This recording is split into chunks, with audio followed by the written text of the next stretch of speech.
Hello बच्चों। देखो बच्चों, आज हम यूनिट 5 के बारे में बात करेंगे जो टीचिंग एप्टीट्यूड के सिलेबस में है। तो यूनिट 5 में बढ़ने से पहले मैं आपको कुछ बता देता हूँ मैं यहाँ पर क्या क्या कवर कर चुका हूँ।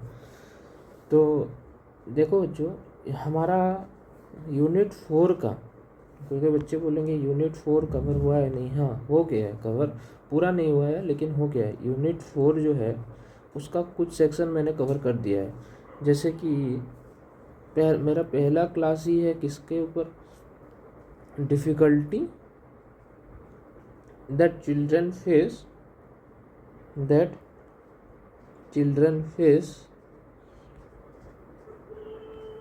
While learning mathematics. ये पहला क्लास है मेरा, आप जाना वीडियो में और देखना, वहाँ पर ये पहला क्लास आपको यही मिलेगा।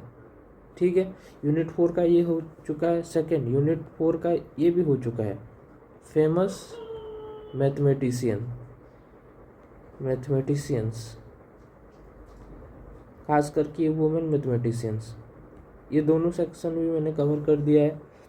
और एक सेक्शन बचा है यूनिट 4 का, फर्स्ट बिट, वो मैं करवाऊँगा नेक्स्ट। यूनिट 6 का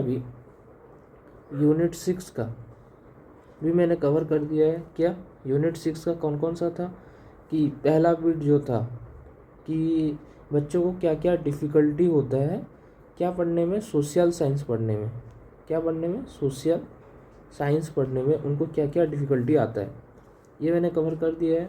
देन चौथा बिट जो है, टीचर्स इन हिस्ट्री, जिसमें मैंने कवर कर दिया है बुद्ध के बारे में और जैन के बारे में। ठीक है। और उसी के हिसाब से उपनिषद में जो टीचर हैं, उपनिषद उसके बारे में भी बात कर दिया है मैंने। तो जैन, बुद्ध और उपनिषद, ये तीनों सेक्शन ये ख़त्म हो चुका है। तो देखो, यूनिट 4 का ये ख़त्म हो चुका है, यूनिट 6 का ये दोनों ख़त्म हो चुका है। तो यूनिट 6 का और 2 बचा है, वो हो जाएगा। और मैंने आपको यूनिट 2 पूरा कंप्लीट करवा दिया है। ठीक है। यूनिट 2 हो गया, यूनिट 4 हो गया, यूनिट 6 हो गया। और अभी हम इस बार यूनिट 5 में जा रहे हैं। तो यूनिट 5 में यहाँ पर क्या बात है, यूनिट 5 का हेडिंग है क्या, यूनिट 5, उसमें लिखा गया है आर्ट्स, म्यूजिक एंड ड्रामा। जो यहाँ पर लिखा गया है परफॉर्मिंग एंड विजुअल आर्ट्स, इसके बारे में हमको बात करना है। लेकिन इसके बारे में भी तो देखो बच्चों, यहाँ पर हम बात करेंगे आर्ट, म्यूजिक, ड्रामा, और इसमें भी सबसे इम्पोर्टेंट है, यहाँ पर लिखा गया है परफॉर्मिंग एंड विजुअल आर्ट्स के बारे में। उसके बाद इसका पहला ही पॉइंट क्या है, एकेडमिक्स ऑफ आर्ट टीचिंग। मतलब ये जो परफॉर्मिंग और विजुअल आर्ट्स है, इनका एकेडमी कहाँ कहाँ पर है। उसके अलावा benefits of practicing art forms, हम अगर डिफरेंट आर्ट फॉर्म प्रैक्टिस करें तो क्या क्या बेनिफिट होता है हमें। Next, Indian art and music tradition. तो हम इस वीडियो में पहले 2 पार्ट के बारे में बात करेंगे, जिसमें एकेडमिक्स ऑफ आर्ट टीचिंग आएगा और जिसमें विजुअल आर्ट्स आएगा। ठीक है। तो यहाँ पर सबसे इम्पोर्टेंट जो पहला पॉइंट है, क्या है, परफॉर्मिंग आर्ट्स। इसका मतलब क्या है, परफॉर्मिंग आर्ट्स में क्या क्या आता है, जो हम परफॉर्म करते हैं, जो आर्ट हम परफॉर्म करते हैं। जैसे डांस हो गया, क्लासिकल डांस हो गया, और क्लासिकल डांस के अलावा क्लासिकल म्यूज़िक हो गया। क्लासिकल म्यूजिक के अलावा और क्या है, फोक और ट्राइबल पेंटिंग हो गया। नेक्स्ट, अभी के टाइम में जो कंटेम्पोररी पेंटिंग चल रहा है उसके बारे में देखना है। तो परफॉर्मिंग आर्ट्स ये सब है। तो इन सब के बारे में जानने से पहले ये थर्ड बीट में हम लोग पूरा डिटेल में जानेंगे Indian art and music tradition में। अभी हम क्या देखते हैं, academics of art teaching. Academics of क्या, art teaching. Academics of art teaching में क्या आता है, कहाँ कहाँ पर कौन कौन सा एकेडमी है जिससे हमें एक्सप्लोर मिल सकता है, जिसमें हम अच्छा कर सकते हैं। तो पहला पॉइंट जो है, एकेडमिक्स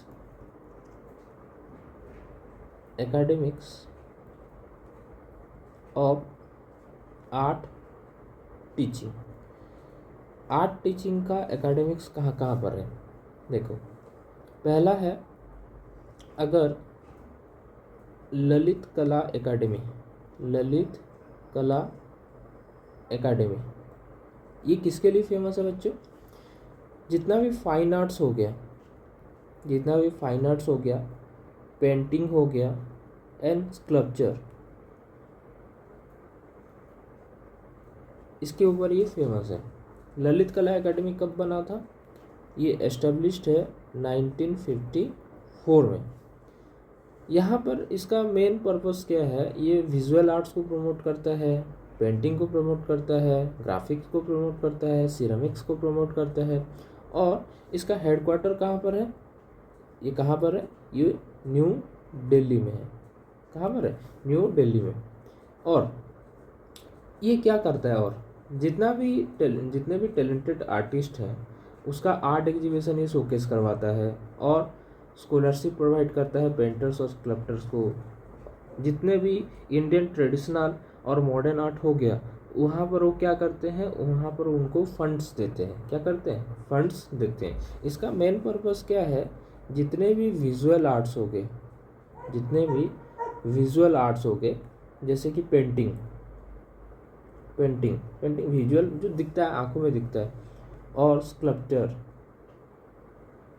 स्कल्पचर, देन ग्राफिक्स, इसको ये क्या करता है? प्रमोट करता है। ठीक है। और एक है सिरामिक्स, इसको ये क्या करता है? प्रमोट करता है। कौन? ललित कला एकेडमी। ये कहाँ पर है? न्यू दिल्ली में है। कब बना था? 1954 में। नेक्स्ट, ये ललित कला एकेडमी के बाद नेक्स्ट एकेडमी आपको जानना है संगीत नाटक academy. This is for visual art and this is for performing arts. मतलब क्या क्या हम परफॉर्म करते हैं? जैसे कि म्यूज़िक हम परफॉर्म करते हैं, डांस हम परफॉर्म करते हैं, ड्रामा हम परफॉर्म करते हैं। तो यहाँ पर यही है। ठीक है। और ये एस्टेब्लिश कब हुआ था? इससे एक साल पहले ही हुआ था, 1953 को। और इसका हेडक्वार्टर भी कहाँ पर है? सेम न्यू दिल्ली में है ये। ठीक है। अच्छा, ये क्या करता है? जितने भी आउटस्टैंडिंग आर्टिस्ट हैं उन सबको क्या करता है? ये अवार्ड देता है, जिसको हम बोलते हैं संगीत नाटक एकेडमी अवार्ड्स। ये ऑर्गेनाइज करता है। और जितने भी ट्रेनिंग प्रोग्राम होता है Indian and classical folk music पर, ये उस पर ट्रेनिंग रन करता है। और जितने भी एंशियंट म्यूजिक रिकॉर्डिंग्स है, एंशियंट कौन सा? म्यूजिक रिकॉर्डिंग्स है, डांस फॉर्म है और थियोरेटिकल स्क्रिप्ट्स है, इस सबको ये क्या करता है? प्रिजर्व करता है। सबसे इम्पोर्टेंट, जितने भी एंशियंट म्यूजिक रिकॉर्डिंग है, डांस फॉर्म है, ये सबको ये क्या करता है? प्रिजर्व करता है। ठीक है। ये सेकंड एकेडमी हो गया आर्ट का। नेक्स्ट है, आप सबने इसका सुना ही होगा नाम, नेशनल स्कूल ऑफ ड्रामा। ये किसके लिए फेमस है? ये फेमस है थिएटर के लिए और एक्टिंग के लिए। थिएटर और किसके लिए? एक्टिंग के लिए। तो थिएटर और एक्टिंग के लिए फेमस है। और ये कब बना था? ये एस्टेब्लिश्ड है कब? 1959 पे। हेडक्वार्टर कहाँ पर है? न्यू दिल्ली में। कहाँ पर है? न्यू दिल्ली में। और इसका पर्पस क्या है? इसका पर्पस है ये प्रोफेशनल एक्टिंग जो होता है, प्रोफेशनल एक्टिंग और थिएटर ट्रेनिंग, ये सब इसको प्रोवाइड किया जाता है यहाँ पर नेशनल स्कूल ऑफ ड्रामा पर। और यहाँ मेन मकसद क्या है? जितने भी स्टूडेंट यहाँ पर एडमिशन लेते हैं उनको एक्टिंग, डायरेक्शन, क्या क्या सिखाया जाता है यहाँ पर? एक्टिंग हो गया, डायरेक्शन हो गया, स्क्रिप्ट राइटिंग हो गया, स्क्रिप्ट राइटिंग हो गया, स्टेज डिज़ाइन हो गया, स्टेज डिज़ाइन हो गया। और यहाँ पर और क्या होता है, स्ट्रीट प्ले भी ऑर्गेनाइज किया जाता है, क्या, नुक्कड़ नाटक जिसे हम बोलते हैं, और थिएटर वर्कशॉप करते हैं। और जितने भी फेमस लोग हैं जो यहाँ से पढ़े हैं, एक में उनमें से है नज़रुद्दीन शाह जी है, इरफान खान जी है, नवाजुद्दीन सिद्दीकी है, ये सब वहाँ पर पढ़े हुए हैं। ठीक है, ओके। नेक्स्ट, म्यूजिक और आर्ट्स के लिए एक यूनिवर्सिटी है जिसको हम बोलते हैं इंदिरा कला संगीत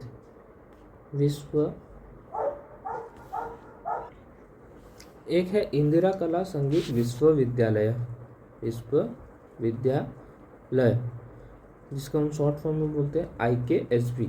ये किसके लिए है, for music and arts. Indira कला संगीत विश्वविद्यालय ये फेमस विश्वविद्यालय है फॉर म्यूजिक एंड आर्ट्स के लिए। और यहाँ इसका लोकेशन कहाँ है और एस्टेब्लिश्ड कब हुआ है, ये एस्टेब्लिश्ड है 1956 में, और लोकेशन इसका है छत्तीसगढ़ में। कहाँ पर है, छत्तीसगढ़ में।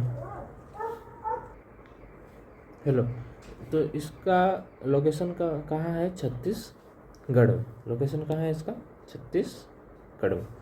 ठीक है, और यहाँ पर होता क्या है, इस एकेडमी में, ये विश्वविद्यालय में क्या करते हैं, ये एक यूनिवर्सिटी है किसका, इंडियन क्लासिकल म्यूज़िक का।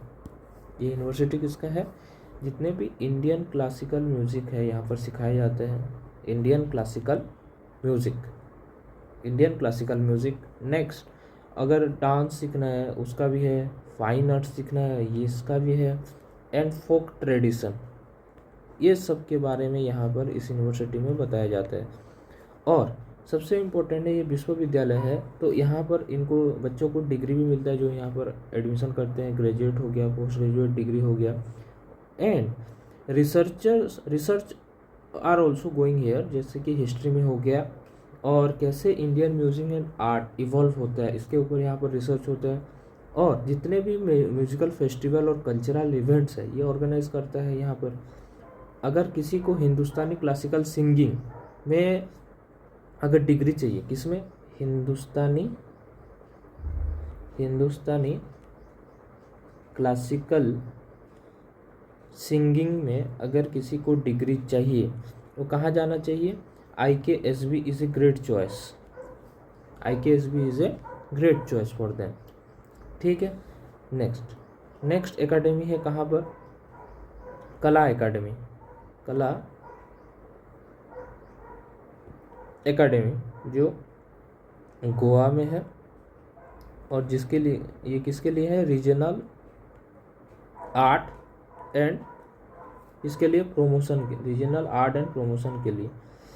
तो कला एकेडमी कब बना था, 1970 को बना था। कब बना था, यहाँ पर ये 1970 में बना था। और यहाँ पर सबसे इम्पोर्टेंट, यहाँ पर क्या इनकरेज किया जाता है, गौड़ म्यूज़िक है उसके में, गौड़ म्यूज़िक और डांस हो गया, थिएटर हो गया, यहाँ पर ये प्रमोट किया जाता है। और जितने भी ट्रेडिशनल कोंकणी म्यूज़िक है, जितने भी ट्रेडिशनल कोंकणी म्यूज़िक यहाँ पर सिखाया जाता है, कोंकणी म्यूज़िक और डांस। पेंटिंग और एक्टिंग के लिए वर्कशॉप होता है, एनुअल थिएटर फेस्टिवल होता है जो लोकल ड्रामा को प्रमोट करता है। यहाँ पर एनुअल थिएटर फेस्टिवल्स होता है जो लोकल ड्रामा को प्रमोट करता है, ठीक है। और ये सब इम्पोर्टेंट क्या बोलता हूँ मैं इसको, एकेडमिक्स ऑफ आर्ट टीचिंग है। एक है ललित कला एकेडमी जो 1954 को बना था, हेडक्वार्टर न्यू दिल्ली पर है। किस लिए फेमस है, विजुअल आर्ट्स के लिए। संगीत नाटक academy for performing arts, music, dance and drama कब बना था, 1953 को, न्यू दिल्ली में है। नेशनल स्कूल ऑफ ड्रामा के बारे में आपको बता दिया। एक्टिंग सिखाया जाता है, script writing, stage design, street play यहाँ पर होता है। एक है इंदिरा कला संगीत विश्वविद्यालय, IKSB जिसको बोलते हैं, फॉर म्यूजिक एंड आर्ट्स। इसका एस्टेब्लिशमेंट कब कब हुआ था? 1956 को। और कहाँ पर है इसका लोकेशन? छत्तीसगढ़ पे है। और यहाँ पर इंडियन क्लासिकल म्यूजिक, डांस और ये सब सिखाया जाता है, हिंदुस्तानी क्लासिकल म्यूजिक। कला एकेडमी गोवा पर, कला एकेडमी कहाँ पर है? नेक्स्ट कौन सा है और फेमस? एक है कला क्षेत्र फाउंडेशन, कला क्षेत्र फाउंडेशन, ये कहाँ पर है? कला क्षेत्र फाउंडेशन ये है चेन्नई पे। कहाँ पर है? चेन्नई पे। किस लिए फेमस है? स्पेशलाइजेस इन भरतनाट्यम। कहाँ पर किस लिए फेमस है? भरतनाट्यम के लिए फेमस है और कार्नाटिक म्यूजिक के लिए, कार्नाटिक म्यूजिक के लिए। ये इम्पोर्टेंट है, ये याद रखना। ये फेमस है भरतनाट्यम के लिए और कार्नाटिक म्यूजिक के लिए, ठीक है। और ये किसके लिए जाना जाता है? ये कल्चरल हेरिटेज को ज़्यादा एम्फोसिस देता है। किसको? कला क्षेत्र foundation cultural, Indian cultural heritage जो है उसको ये ज़्यादा एम्फोसाइज देता है, इसीलिए ये फेमस है। नेक्स्ट इम्पोर्टेंट इंस्टीट्यूशन है रविंद्र भारती यूनिवर्सिटी, जो कि कहाँ पर है? कोलकाता पर है। कहाँ पर है? कोलकाता पर है। और ये फोकस किस पे करता है? टैगोर्स के जो आर्टिस्ट, टैगोर्स आर्टिस्टिक कंट्रीब्यूशन है किसके ऊपर? Tagore's artistic contribution to music क्या कंट्रीब्यूशन है, डांस का क्या कंट्रीब्यूशन है और थिएटर में क्या कंट्रीब्यूशन है टैगोर जी का, उन सब के बारे में यहाँ पर पढ़ाया जाता है, ठीक है। ओके, नेक्स्ट इम्पोर्टेंट इंस्टीट्यूशन है कौन सा? रविंद्र भारती हो गया, हाँ। Bhatkhande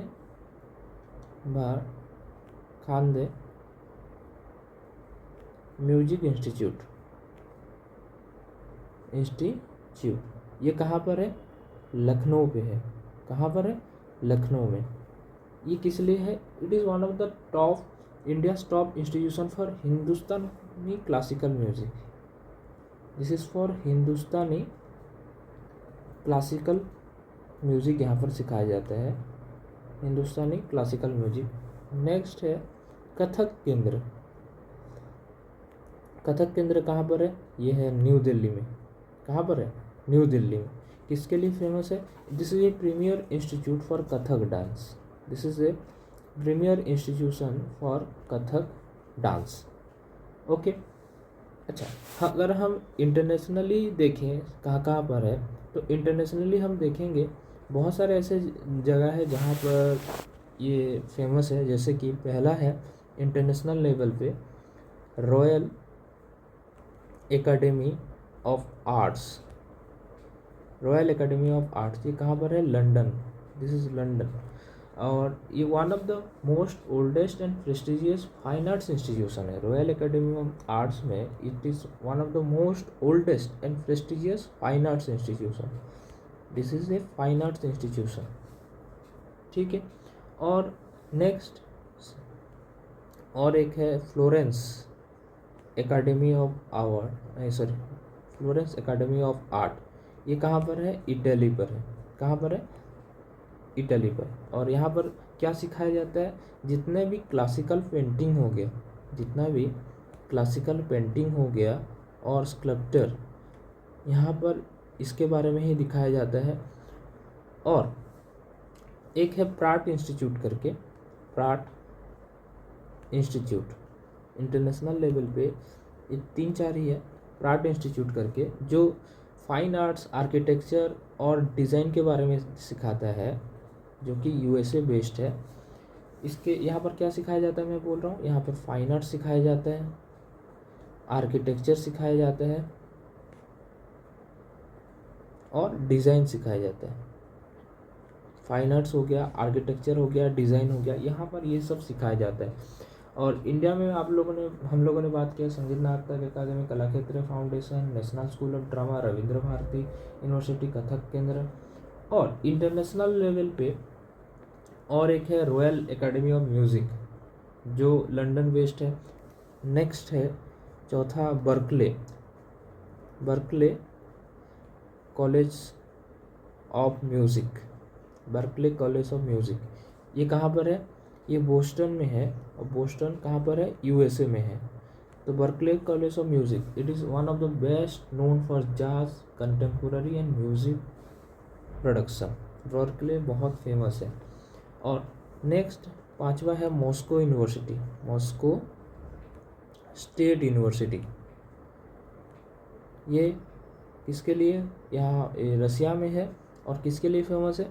this is world famous for classical music and open training. आ गया समझ में? ओके। ऐसे बहुत सारे आर्ट एकेडमिक्स है जहाँ पर आप सबको ये सब याद रखना है। ठीक है बच्चों, और कोशिश करना है ये सब याद रह जाए आपको।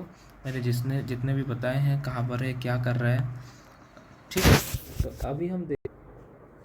अभी हम सेकंड बिट देखेंगे। सेकंड बिट क्या है? सेकंड बिट है benefits of practicing art forms. Art form practice करने का क्या बेनिफिट है?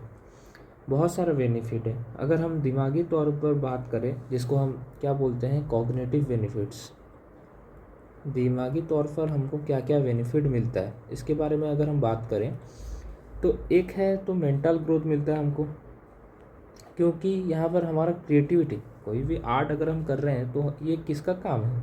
This is all about creativity, all about creativity.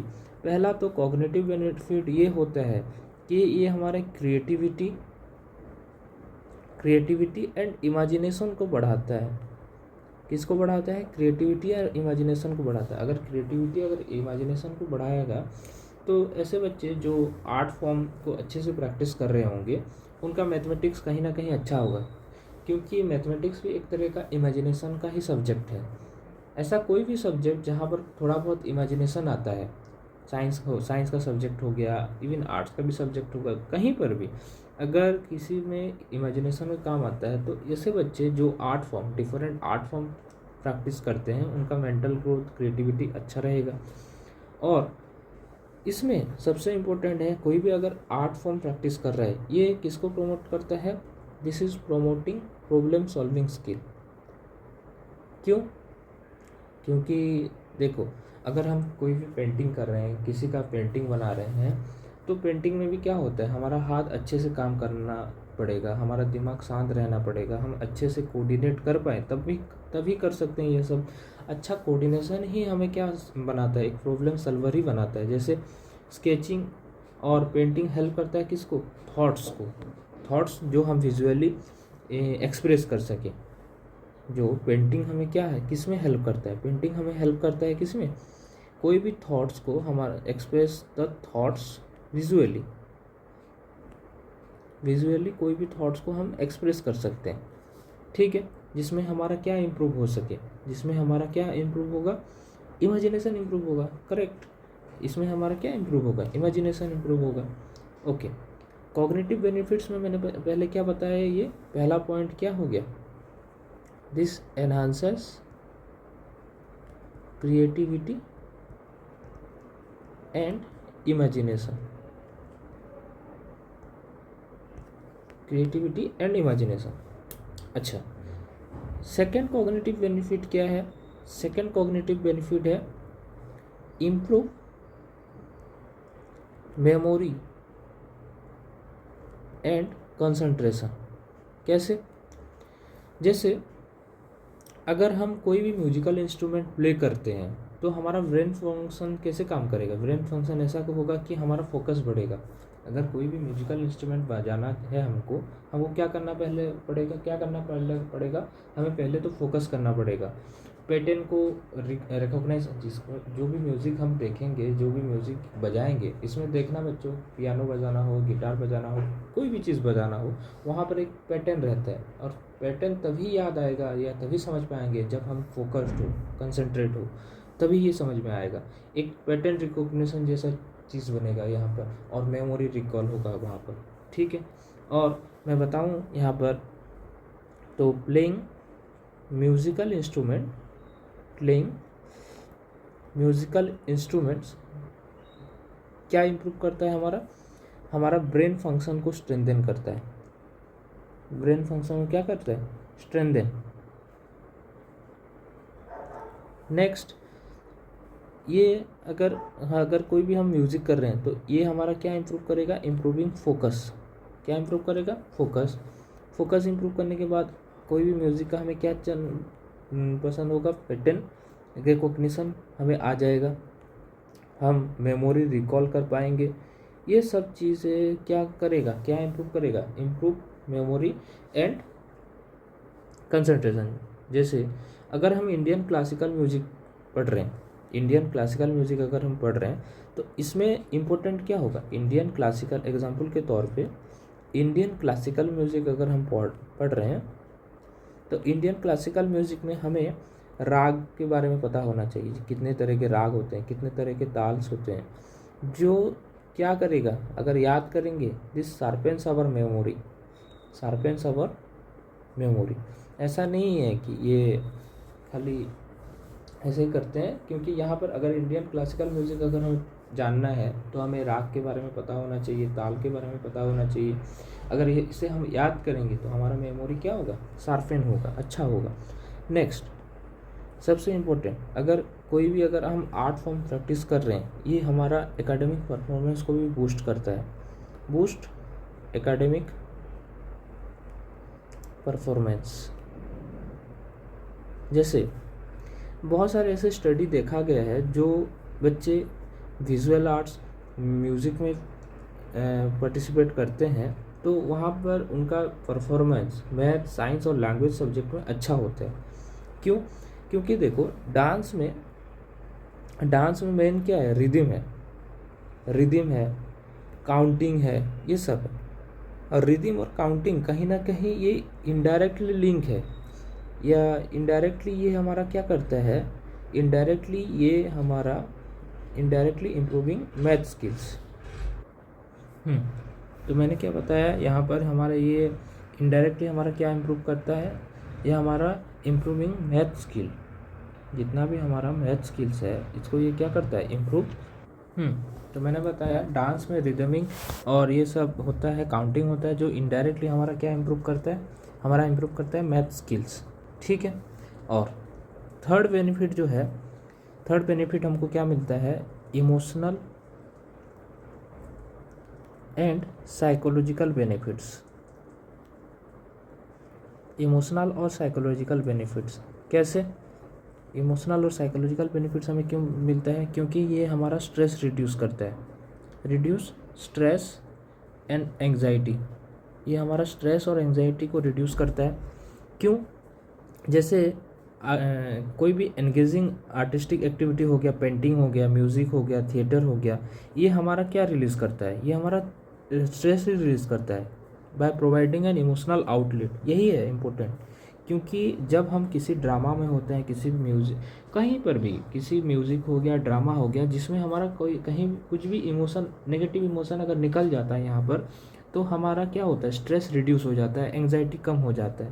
और किसी भी क्लासिकल म्यूजिक अगर हम सुने और इवन प्ले करें तो हमारा माइंड काम होता है और इम्प्रूव करता है फोकस को, ठीक है। ये हमारा इमोशनल और साइकोलॉजिकल बेनिफिट्स है। नेक्स्ट, सेकंड है, ये इंक्रीज करता है हमारा सेल्फ कॉन्फिडेंस को। क्या करता है, इम्प्रूव सेल्फ कॉन्फिडेंस। क्यों? जैसे कि थिएटर, डांस, म्यूजिक, ये हमारा स्टेज फियर को ओवरकम करता है। ये किसको ओवरकम करता है, स्टेज फियर को। अगर स्टेज फियर को ओवरकम करेगा तो हम हमारा सेल्फ एक्सप्रेशन स्किल्स जो है वो उसको हम बढ़ा सकते हैं। सेल्फ एक्सप्रेशन स्किल्स, अगर सेल्फ एक्सप्रेशन स्किल्स अगर बढ़ेगा तो ये हमारा सेल्फ कॉन्फिडेंस को ही इंक्रीज़ करेगा। जैसे कोई भी स्टूडेंट अगर ड्रामा कंपटीशन में पार्टिसिपेट कर रहा है, स्टोरी टेलिंग मतलब पार्टिसिपेट कर रहा है, तो उसका क्या बढ़ेगा, एक पब्लिक स्पीकिंग स्किल ही बढ़ेगा ना। तो पब्लिक स्पीकिंग स्किल बढ़ाने के लिए ये सब ज़रूरी है, और इससे हमारा क्या आता है, सेल्फ कॉन्फिडेंस। ये इसलिए करना ज़रूरी है, इसमें क्या मिलेगा हमको, सेल्फ कॉन्फिडेंस हमारा बढ़ेगा। थर्ड है, एनकरेजेस दिस एनकरेज इमोशनल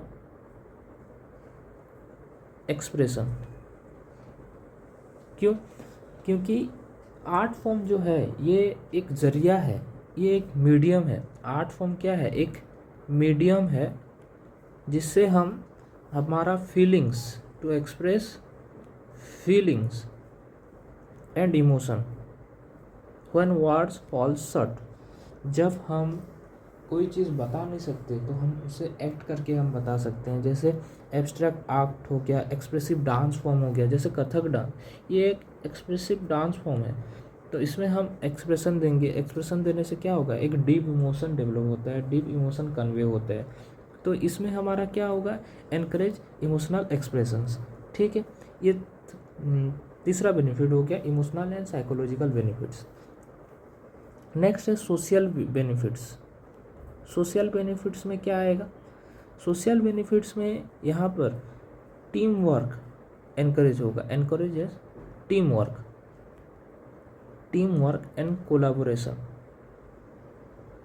ठीक है, जैसे ग्रुप परफॉर्मेंस हो गया, थिएटर, डांस रिक्वायर, इसमें क्या होता है? कोऑपरेशन, कोऑर्डिनेशन, ये सब की ज़रूरत है ना। स्कूल ड्रामा में अगर कोई बच्चे पार्टिसिपेट कर रहे हैं तो आपस में सिंक्रोनाइज वे में करेंगे तभी ये सब होगा, टीम वर्क बढ़ेगा, कोलाबोरेशन बढ़ेगा। नेक्स्ट, कल्चरल अवेयरनेस भी बढ़ेगा। सोशल बेनिफिट में एनकरेज या enhances cultural awareness, enhances cultural awareness. जैसे बहुत सारे ऐसे ट्रेडिशनल आर्ट फॉर्म का अगर हम सीखेंगे तो हमारे अंदर क्या डेवलप होगा? हेरिटेज और डाइवर्सिटी के प्रति क्या डेवलप होगा? रेस्पेक्ट डेवलप होगा। जैसे Indian classical dance, Bharatanatyam, Kathak, Odissi, ये सब हमारा क्या दिखाता है? रीजनल कल्चर, माइथोलॉजी और ट्रेडिशन को ही तो दिखाता है। तो ये इसीलिए बोल रहा हूँ कि सोशल बेनिफिट्स में क्या आएगा? कल्चरल अवेयरनेस को ही हम यहाँ पर बढ़ावा देंगे। नेक्स्ट, सोशल बेनिफिट्स में ये कम्युनिकेशन स्किल को भी बढ़ाता है, कम्युनिकेशन स्किल्स को भी बढ़ाता है। कम्युनिकेशन स्किल क्यों?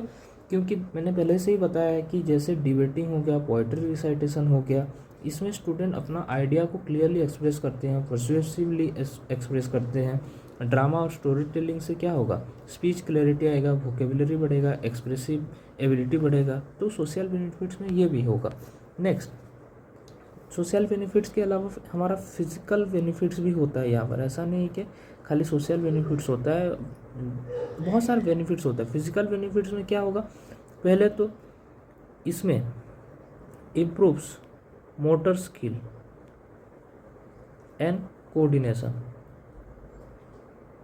मोटर स्किल्स एंड कोऑर्डिनेशन में क्या होगा?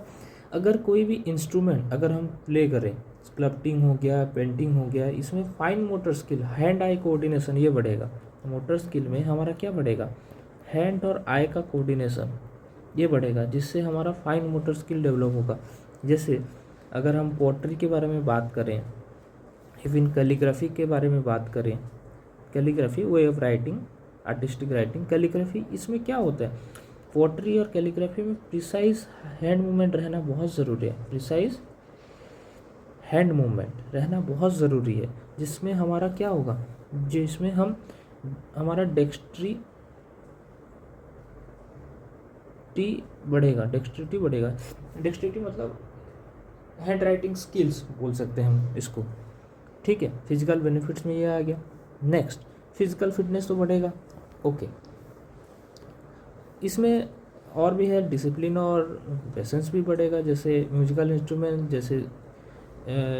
इंस्ट्रूमेंट तबला हो गया, इसको सीखने के लिए बहुत टाइम लगता है। तो फिजिकल बेनिफिट्स में ये है कि ये प्रमोट करता है डिसिप्लिन और पेशेंस को। ये क्या प्रमोट करता है? Promotes discipline and patience. ठीक है, क्योंकि जैसे भी म्यूजिकल इंस्ट्रूमेंट जो तबला, वायलिन हो गया, ये प्रैक्टिस और सीखने के लिए ईयर्स लग जाते हैं, और ये तभी होगा जिस बच्चे में पेशेंस होगा, डिसिप्लिन होगा, तभी ये सीख पाएगा, ऐसे नहीं सीख पाएगा वो। ठीक है, ओके, ये हो गया फिजिकल बेनिफिट्स। और क्या है? हाँ, इसमें बहुत सारी करियर अपॉर्चुनिटी है। जैसे आप म्यूजिशियन बन सकते हो, एक्टर बन सकते हो, और animator, designer, art therapist, curator, teacher, इन बहुत सारे ऐसे एंटरप्रेन्योरशिप आइडिया भी हम ले सकते हैं। यूट्यूब आर्टिस्ट बन सकते हो, डिजिटल इलस्ट्रेटर बन सकते हो, इंडिपेंडेंट फिल्म मेकर बन सकते हो थ्रू ऑनलाइन प्लेटफॉर्म। बहुत सारे इंडियन आर्टिस्ट हैं जैसे लाइक M.F. हुसैन जो एक फेमस पेंटर है। M.F. हुसैन ये कौन है? एक पेंटर है, फेमस पेंटर है। A.R. रहमान म्यूजिशियन है जो इंटरनेशनली फेमस है। तो आर्ट एंड करियर के लिए ये बहुत मतलब आर्ट फील्ड में करियर का अपॉर्चुनिटी बहुत है, सिर्फ हमें दिखता नहीं है लेकिन है बहुत। ठीक है, बहुत सारे अभी तो और हो गया क्योंकि YouTube artist YouTube online platform में आप अपने कला को दिखा सकते हो, वहाँ पर अपना परफॉर्म कर सकते हो, बहुत सारी चीज़ यहाँ पर आप कर सकते हो। ठीक है, तो ये पहले 2 बिट के बारे में मैंने आपको बता दिया। कौन कौन सा मैंने बताया? Academics of art teaching and benefits of practicing art form. तीसरा वीडियो जो आएगा ये थोड़ा लंबा होगा क्योंकि हम यहाँ पर थोड़ा बहुत किसके बारे में देखेंगे, डांस के बारे में भी देखेंगे, म्यूज़िक के बारे में भी देखेंगे और पेंटिंग के बारे में देखेंगे। डांस, म्यूज़िक और पेंटिंग और इंस्ट्रूमेंट्स के बारे में भी देखेंगे। ठीक है, तो तीसरा वीडियो लंबा होगा। तो ये पार्ट 1 था, आप इसको अच्छे से देखना और मेरे को बताना ये कैसा था ये वीडियो, ताकि मैं आगे कुछ अगर इम्प्रूवमेंट चाहिए होगा तो मैं कर सकूँगा। Thank you.